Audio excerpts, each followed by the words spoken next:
정말 안타까운 말이지만 지금 하고 있는 것처럼 공부를 하신다면 2년, 3년이 지난다 하더라도 성적이 오르지 않을 수도 있습니다.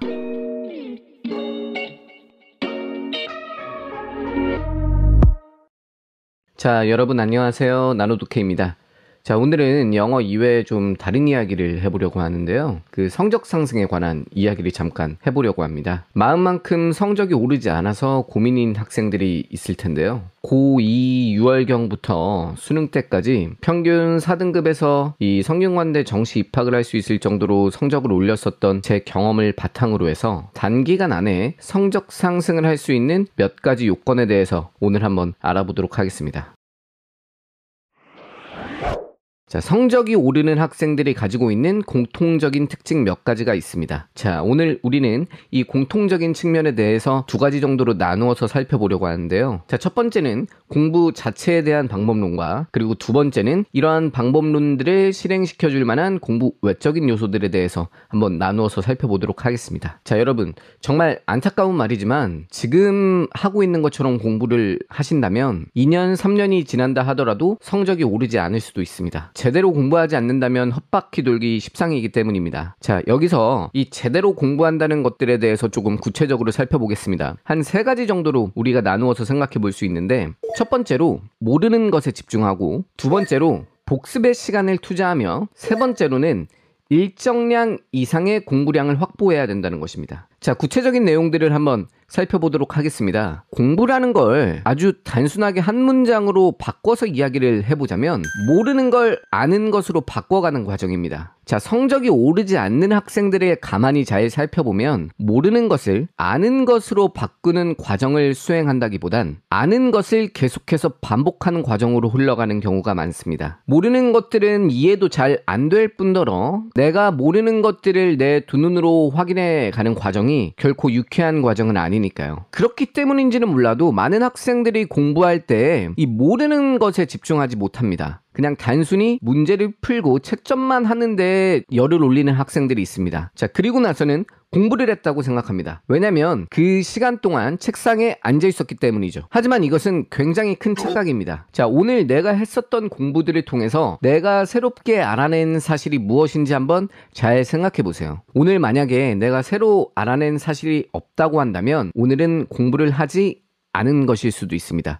항상 모르는 것에 집중하셔야 합니다. 자, 두 번째로 이렇게 모르는 것을 아는 상태로 바꾸고 나면 반드시 복습하는 데 있어서 시간을 쓰셔야 합니다. 오늘 내가 100만큼의 시간을 들여서 100만큼의 새로운 정보를 얻었다고 한번 해봅시다. 그 상태로 보통 복습이 없이 일주일 정도 지난다면 머릿속에 남아있는 정보는 20%가 안 될 가능성이 큽니다. 자, 이것이 바로 인간의 망각곡선 때문입니다. 인간은 슬프게도 까먹습니다. 내가 오늘 암기했다고 생각한 것, 그리고 이해했다고 생각한 것, 시간이 지나고 나면 보통 다 까먹습니다. 자, 이거는 이 영상을 보고 계신 모든 분들이 다 한 번씩은 겪어보셨을 경험입니다. 단어장 열심히 외우다가 한 달 정도 쉬고 다시 내가 외웠었던 그 앞부분들을 봤을 때 대부분의 단어들이 기억이 안 나는 경험 한 번쯤은 다 해보셨을 텐데요. 자, 내가 단어장에서 까먹었었던 이 단어들을 다시 기억을 해내려면 80에서 100만큼의 노력을 다시 해야 됩니다. 그리고 그 단어가 외워졌다고 하더라도 또다시 복습을 하지 않는다면 다시 까먹을 가능성이 큽니다. 자, 이건 정말 엄청난 손실입니다. 오늘 내가 처음 익혀낸 개념은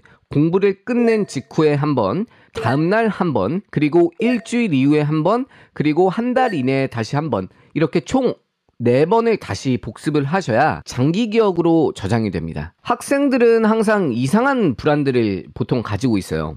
항상 새로운 것들을 봐야 될 것 같고 새로운 문제집을 풀어야 될 것 같은 불안감에 사로잡히는데요. 근데 그거 착각입니다. 오늘 배운 내용들부터 잘 지키셔야 합니다. 자, 마지막으로 이 공부에 대한 방법론 세 번째에 대해서 말씀을 드리자면 앞서 이야기했었던 모든 것들의 전제는 최소한의 공부량이 담보되어야 한다는 사실입니다. 공부는 악기 연주와 굉장히 비슷한 점이 많습니다. 자, 악기를 배워보신 분들이라면 다 아시겠지만 일주일에 한두 시간씩 악기 연습한다고 해서 악기 실력 절대 늘지 않습니다. 자, 여러분 한번 본인에게 스스로 솔직해져 봅시다.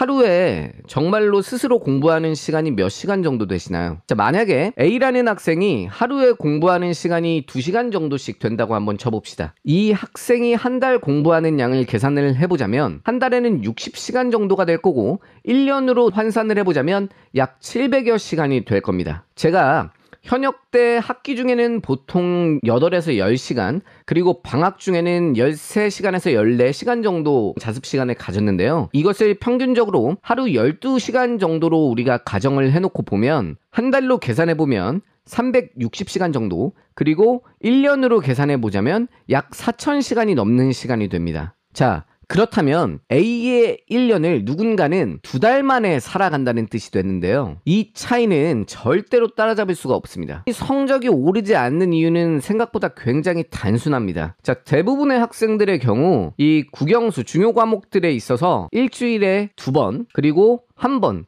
그리고 어떤 과목은 한 번도 수행하지 않았을 확률이 큽니다. 자, 이러면 100% 무언가를 새롭게 알아가는 속도보다 까먹는 속도가 빠르게 돼 있습니다. 그러면 성적은 절대 오를 수 없는 구조가 됩니다.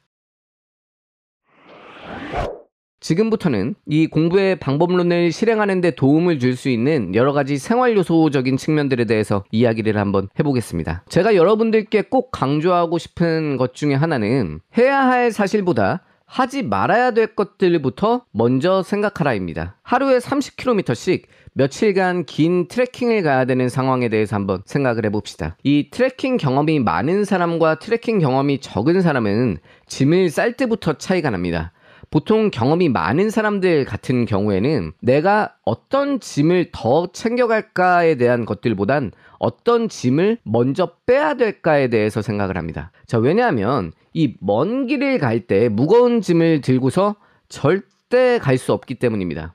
우리가 대입을 준비한다는 건 이렇게 먼 트레킹을 떠나는 것과 같습니다. 일단 이 가방 속에 들어있는 무거운 짐부터 빼셔야 됩니다. 자, 대부분의 학생들이 공부를 해야겠다고 마음을 먹었었던 순간들은 한 번씩 있을 거고, 그리고 그 순간 내가 해야 될 일들을 늘어놓으면서 한번 행복회로를 열심히 돌려봤던 경험들 다들 있으실 겁니다. 자, 하지만 이게 며칠 채 가지 못하고 다시 원상태로 돌아왔던 경험도 있을 거고요. 대부분 이것들은 해야 할 일을 하지 못했기 때문이기도 하지만 하지 말아야 할 것들이 방해를 했기 때문입니다. 저의 사례를 들어보자면 공부를 하기로 마음을 먹었었던 날에도 친구들의 놀자는 전화 한 통에 무너지거나 영화를 보거나 만화책을 보면서 시간을 보냈었던 경우들이 참 많았습니다. 자, 근데 정말 문제가 뭐였냐면 이 결심이 깨져서 하루가 무너지고 나면 그 주가 무너지고 그 달이 무너지는 거였습니다. 자, 공부를 하는 데만 사용할 의지력도 모자란데 내가 좋아하는 것들을 하지 않는 데 의지력을 사용하는 것들이